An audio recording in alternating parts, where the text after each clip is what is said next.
So ഇതാണ് നമ്മളുടെ software web application വരുന്നത്. നമുക്ക് ആദ്യം തന്നെ ഡാഷ്ബോർഡ് ആണുള്ളത്. മീതെ തന്നെ നമുക്ക് പെൻഡിങ് ട്രാൻസ്ഫർ അതുപോലെ തന്നെ റെസിപ്റ്റും കാണാം. നമുക്ക് ഇൻ്റർ ബ്രാഞ്ചസും കാര്യങ്ങളും വരുന്നുണ്ടെങ്കിലാണ് ഈ ഒരു ബ്രാഞ്ച് ട്രാൻസ്ഫറിൻ്റെ കേസസൊക്കെ ഇവിടെ നോട്ടിഫിക്കേഷൻ വരുന്നത്.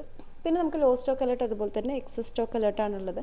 നമ്മളൊരു പ്രൊഡക്റ്റ് ക്രിയേറ്റ് ചെയ്യുന്ന സമയത്ത് മിനിമം അതുപോലെ തന്നെ മാക്സിമം സ്റ്റോക്ക് സെറ്റ് ചെയ്തിട്ടുണ്ടെങ്കിൽ ആ ഒരു ലിമിറ്റിൻ്റെ താഴേക്ക് അല്ലെങ്കിൽ മീതേക്ക് എപ്പോഴാണ് പോകുന്നത് ആ ഒരു സമയത്ത് നമുക്കിവിടെ അലേർട്ട് അവൈലബിൾ ആയിരിക്കും. പിന്നെ നമുക്ക് താഴെ സെയിൽസ് എന്ന് കൊടുത്തിട്ടുണ്ട്.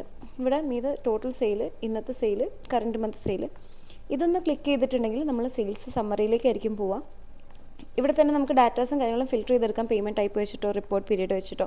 നമുക്ക് അഡീഷണൽ ഫിൽറ്റേഴ്സ് വേണമെന്നുണ്ടെങ്കിൽ ഇവിടെ ഫിൽറ്റർ ഓപ്ഷനും അവൈലബിൾ ആണ്. അപ്പോൾ ഏതൊരു രീതിയിൽ വേണമെങ്കിലും നിങ്ങൾക്ക് ഡാറ്റ ഫിൽറ്റർ ചെയ്തെടുക്കാം. ഈ ഒരു സെയിൽസിന് പോലത്തെ തന്നെ നമുക്ക് പർച്ചേസിൻ്റെ ഡീറ്റെയിൽസ് വരുന്നുണ്ട്. സ്റ്റോക്കിൻ്റെ, cash in hand, cash in bank.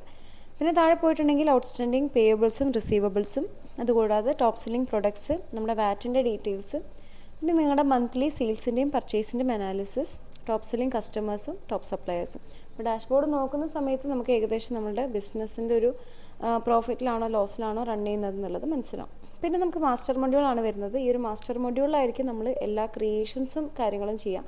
അപ്പോൾ പ്രൊഡക്റ്റിൽ പോകുന്ന സമയത്ത് നമ്മൾ പ്രൊഡക്റ്റ് ക്രിയേറ്റ് ചെയ്യുക, അതുപോലെ തന്നെ യൂണിറ്റ് ആഡ് ചെയ്യാം, അങ്ങനെ എല്ലാ ഓപ്ഷൻസും ഇവിടെ ഉണ്ട്. നമ്മളിവിടെ പ്രൊഡക്റ്റ് നെയിം കൊടുത്തിട്ട് ഈ ഒരു ബട്ടൺ ക്ലിക്ക് ചെയ്യുമ്പോൾ അതിൻ്റെ അറബിക് ട്രാൻസ്ലേഷൻ നമുക്കിവിടെ ഓട്ടോമാറ്റിക്കലി അവൈലബിൾ ആയിരിക്കും.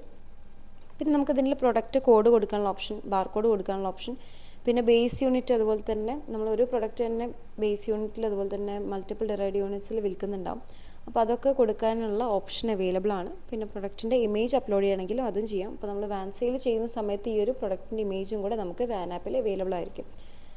പിന്നെ നമുക്ക് വരുന്നത് നമ്മളുടെ സ്റ്റോക്കും കാര്യങ്ങളും ആഡ് ചെയ്യാനുള്ള ഓപ്ഷൻ. ഇപ്പോൾ നമ്മൾ ഓൾറെഡി ഒരു സോഫ്റ്റ്വെയർ യൂസ് ചെയ്യുന്നുണ്ടെങ്കിൽ നമുക്ക് പ്രൊഡക്റ്റിൻ്റെ ലിസ്റ്റ്, അതുപോലെ തന്നെ സ്റ്റോക്ക്, സപ്ലയർ, കസ്റ്റമർ, ഇത്രയും കാര്യങ്ങൾ നമുക്ക് ഡയറക്റ്റ് ഇതിലേക്ക് ഇമ്പോർട്ട് ചെയ്യാവുന്നതാണ്.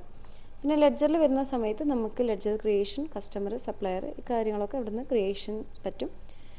പിന്നെ നമുക്ക് വരുന്നത് നമ്മളുടെ വാൻ സെയിൽസിൻ്റെ മൊഡ്യൂളാണ്. വാൻസിൽ വരുന്ന സമയത്ത് നമുക്ക് റൂട്ട് സെറ്റ് ചെയ്യുക, അതുപോലെ തന്നെ വാനിലേക്ക് ഗുഡ്സ് ട്രാൻസ്ഫർ ചെയ്യാം, പിന്നെ വാനിലേക്ക് സ്റ്റോക്ക് വെരിഫൈ, അതുപോലെ തന്നെ റിട്ടേൺ, ഡാമേജ്, എല്ലാ എൻട്രീസും നമുക്ക് ഈ ഒരു സെക്ഷനിലാണ് അവൈലബിൾ ആയിട്ടുള്ളത്.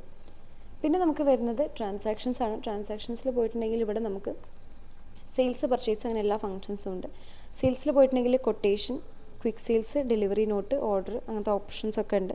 സെയിൽസിൽ നമ്മൾ ജസ്റ്റ് ഒന്ന് പോയിട്ടുണ്ടെങ്കിൽ നമുക്കിവിടെ കസ്റ്റമറിനെ സെർച്ച് ചെയ്യാം, അതുപോലെ തന്നെ ഇൻവോയ്സ് ടൈപ്പ് ഒന്ന് സെലക്ട് ചെയ്യാം. നമുക്ക് ഐറ്റം ഒന്നില്ലെങ്കിൽ ബാർ കോഡ് അല്ലെങ്കിൽ പ്രൊഡക്റ്റ് കോഡ്, അല്ലെങ്കിൽ നിങ്ങൾക്ക് മാനുവലായിട്ട് ഐറ്റം നെയിം വെച്ചിട്ട് സെർച്ച് ചെയ്തെടുക്കാം. പിന്നെ ഇവിടെ തന്നെ നിങ്ങൾക്ക് ഹിസ്റ്ററി എന്ന് പറഞ്ഞിട്ടുള്ള ഓപ്ഷൻ ഉണ്ട്. ഇത് ക്ലിക്ക് ചെയ്തിട്ടുണ്ടെങ്കിൽ ഈ ഒരു പ്രൊഡക്റ്റിൽ എത്ര സെയിൽ നടന്നിട്ടുണ്ട്, എത്ര റിട്ടേൺ നടന്നിട്ടുണ്ട് എന്നുള്ള കംപ്ലീറ്റ് ലിസ്റ്റ് നിങ്ങൾക്ക് അവൈലബിൾ ആയിരിക്കും. ഇത് കൂടാതെ നമുക്ക് സ്റ്റോക്ക് എന്ന് പറഞ്ഞിട്ട് ഇവിടെ കാണാം.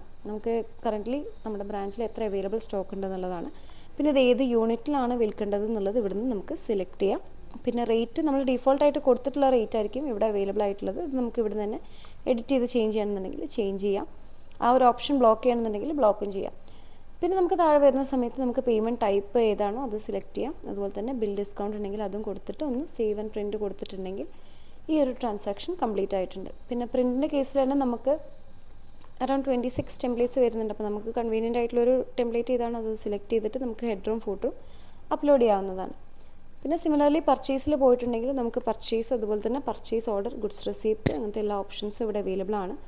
പിന്നെ നമുക്ക് വൗച്ചർ എൻട്രീസ് ഒക്കെ വരുന്ന ഒരു സെക്ഷൻ ഉണ്ട്. റെസിപ്റ്റ്, പേയ്മെൻറ്റ്, അതുപോലെ തന്നെ ജേർണൽ എൻട്രീസ് എല്ലാം ഈ ഒരു സെക്ഷനിലാണ് വരുന്നത്. പിന്നെ നമുക്ക് വരുന്നത് ഡീറ്റെയിൽ ആയിട്ടുള്ള റിപ്പോർട്ട്സിൻ്റെ സെക്ഷനാണ്.